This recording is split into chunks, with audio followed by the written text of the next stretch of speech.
দেখুন, আজকে যেভাবে অভয়াকাণ্ডে সন্দীপ ঘোষ অপরাধী এবং অভিজিৎ মণ্ডল অপরাধী, টালা থানার ওসি, তাদের যেভাবে জামিন হলো, এটা নক্কারজনক। আমরা তখনই বলেছিলাম যে দিল্লির বিজেপি তার সঙ্গে রাজ্যের আমাদের সরকার খেলাটা বোঝা গেল, তো স্পষ্ট হয়ে গেল। যারা মনে করেছিলেন যে তৃণমূলের এই সমস্ত অপরাধ ইত্যাদি বিজেপি বুঝি তাকে খাইটা আটকাবে, ভুল। বিজেপিকে সাহায্য করবে। কেন জামিনটা হলো? যে বাহিনী হাথরাস কাণ্ডে তদন্তের দায়িত্বে ছিল, তারা হাথরাস কাণ্ড ধামাচাপা দিয়েছে বিজেপির স্বার্থে, বিজেপির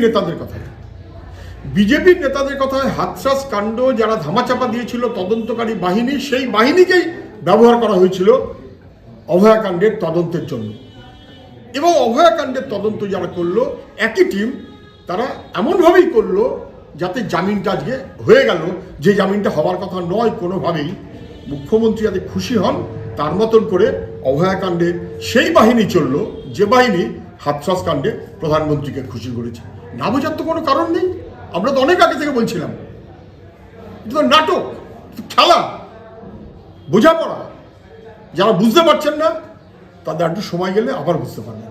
দুর্ভাগ্য আমাদের।